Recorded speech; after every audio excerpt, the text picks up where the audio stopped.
The outcome of what is a trade war and will continue to be a trade war will have global reverberations. I think we should start by saying that Washington fears China as an economic competitor and as a growing military force. But the real issue is that China already has the most efficient and competitive manufacturing supply chain. The problem is that China is far more advanced than America in applying automation, robots tuned into A1 to make their supply chains even more efficient and cost competitive. But it does even more than that, is when you introduce general purpose robots. Effectively, you're almost doubling a machine's capacity. So what China is developing will be not only an even more competitive manufacturing supply chain, but almost doubling the capacity. From Trump's point of view,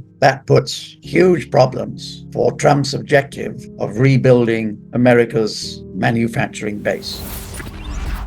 Then we go into other issues. China, as part of their retaliatory efforts, has stopped exporting all critical minerals to America. These are used not only in the high-tech sector, but in the military. Of course, we don't know how much stocks different military companies have, but even if it is as much as 2 to 3 months, it's only going to be in, say, 3 months' time before they'll have to stop production, because on these very critical minerals, China supplies around 90%. So what we're seeing at the moment is obviously industry has got to Trump and said, you better watch out. China's saying, you're not the strong opponent we thought you were. But in a pragmatic way, China has put together a full negotiating team to negotiate tariffs, which are very complicated matters. But there is no team in Washington. There's no undersecretary in the Treasury, nor is there a team to support him. And this has been one of China's first comments to Washington. We need a point man. Well, there's no point man's been appointed. So when you look at the big issue, which is that Washington wants to stop China from going forward with its ability to make an already highly efficient manufacturing supply chain even more efficient, and thus imposing real threats to Trump's ambitions to rebuild China, we are going to be in a trade war, because America cannot allow China to be such a dominant force in global manufacturing. So we might, at some stage over the next few months, see some reduction in the tariffs from 145%, but it's not going to end the trade war. The trade war is here to stay. And then you have to add into that the relationship between Russia and China, which is sacrosanct. And what are China and Russia driving for is via the BRICS group of nations, a multilateral world, which again, should that mature into a strong rival force to America's hegemony, then the American empire is dead. So there are two possible outcomes. The first is that America swallows its pride and joins in some form or another the multilateral world. Or else America says, you do that, we've lost our power to influence the world, we're going to take these guys on. So at some stage, not in the immediate future, but I would suggest within 3 to 4 years, we could have a real war. I think how it will play out is probably that China will use its hypersonic missiles to destroy Taiwan's energy and grid network. So that's all happens within a matter of minutes. Will then America respond? I think from what I'm picking up, that the Trump camp is very split between the hawks who want war in Ukraine, want war with Iran, war with China, to those who are the restrainers. Trump himself is being pulled this way and that way by these strong forces within his own camp. So it's very difficult to see. Well, we'll know more, I would suggest, within the next couple of months, which party Trump aligns with, because the negotiations with Iran that are now taking place, the split within his camp has become very clear, because Secretary of Defense, 3 staffers were restrainers and turned the Secretary of Defense into recommending we don't go to war with Iran. Now that they've gone, he himself is probably under fire because of the strength of the hawks in and around Trump. So how the negotiations with Iran terminate will give us a very strong clue. So just another example of whether the hawks are going to win the day or whether the restrainers will. And I'm more in tune with the hawks will win the day, maybe not full out, but enough that causes repercussions globally. And the same can be said over Ukraine, because the plan that has been produced for Kiev and Moscow is based on the Kellogg plan. That plan does nothing to solve the fundamental problem, and it does everything to put Moscow's back up. So the other big issue is that Europe wants the war to continue, and the risk is that they will create a false flag, which gives them the opportunity to push military forces, air force, and naval forces into Ukraine under the delusional assumption that Russia can be defeated. I think this is a big risk, and I think that some form of panic will occur next month. The base case is that economically, the world will be in recession until the early months of next year. Before then, in the fourth quarter, the Trump administration will encourage the Fed to cut rates, increase money supply, and their policies on deregulation and tax cuts will be in the system. This will lead to a highly inflationary-driven recovery, which will last 12 to 18 months, no more, because we will get inflation back into double-digit figures. And just as we saw in 1980-81, we saw 10-year treasuries yielding, I can't remember, 15% or something. And we will see 10-year treasuries yielding in double-digit numbers. And what will that do to a highly leveraged US and global financial system? It will crash it. So talking of base metals, we will probably see copper prices bottoming at around $7,000 LME, end of this year, early next year. At the moment, copper prices are being held up by fund activity because of the falling dollar. But if around mid-year something happens in Europe with Ukraine, there's going to be a flood of money going back into America, and thus a strong dollar again. But in this inflation syndrome, we then get a renewed fall in the dollar, and just in time, because of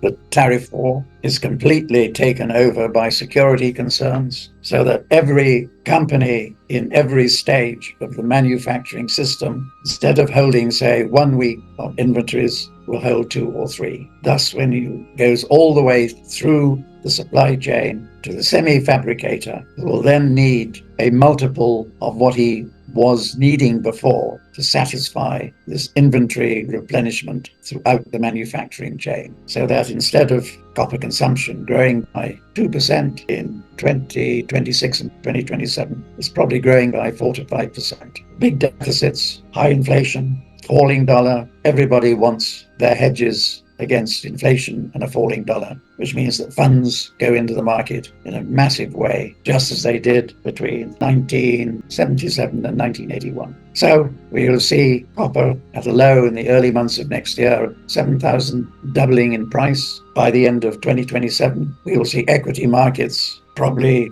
below S&P 4,700, something like that. And then more than doubling by the end of 2027. As I say to my friends, don't be the last guy on the dance floor when the music stops, because the music is going to stop around then, and that's when the big crash occurs.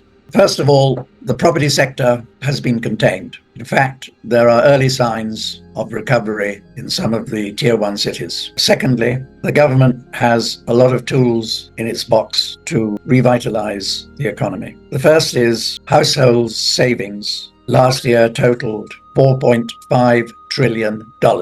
Various policies are being introduced to persuade households to spend a bit more. Their savings average 37% of gross income. The sort of things that the government will produce will be dealing with pensions and savings. And to counteract the past fall in property prices, the government is supporting the equity market. It's very interesting that the military a lot of graduates, because the military is getting increasingly technical, graduates are going into the military rather than into manufacturing. So there is an increasing support for the large number of annual graduates. The government is taking over increasingly the debt of local governments and providing local governments with the funding for key infrastructure projects. I emphasize key. What is also happening is that classically, when the economy was booming at 10, 12, 15% a year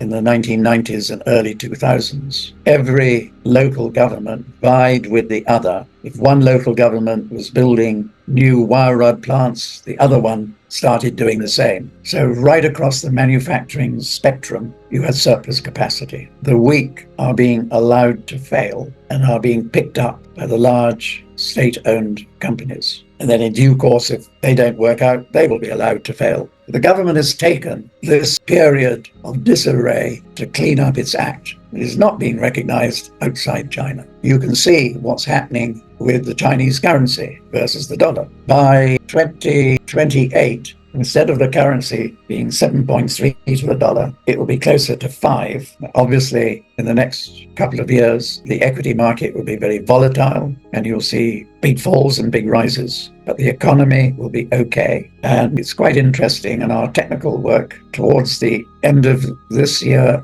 early next year, there is a massive fall in the Hong Kong share price and in the Shanghai composite, which is isolated from the rest of the world. Is that signaling a time when something will happen with Taiwan? Pure speculation, but interesting. China's growth this year will undoubtedly suffer, and we have growth halving from last year's 4.9 to around 2.5%, and then picking up quite sharply in 2026.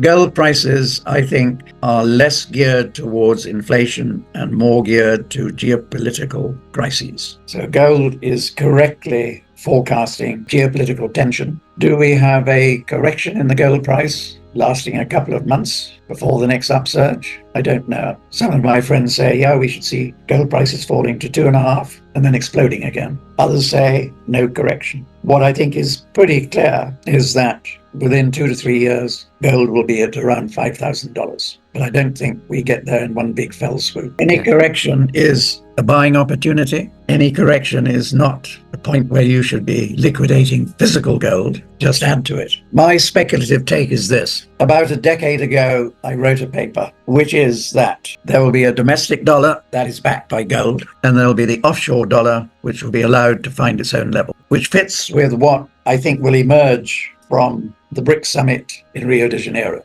I think we'll all be surprised by what emerges from that summit meeting for their trade, finance, and currency policies. I think that whatever will emerge on currency, it will be backed by gold, because Russia has more than 12,000 tons, most of it held by the company closely aligned to the central bank. And China citizens own more than 25,000 tons, which was bought off the Shanghai Gold Exchange since its inception in 2002. But it doesn't stop there. China's government has been importing gold since the 1950s. A lot of it by the PLA, and anything the PLA imports is not recorded in customs statistics. And the government owns another 25,000 tons, a large part of which is with the PLA. So I think we'll wake up one day and China will say, our currency is supported by the gold which our citizens own, and then they'll give the official figure.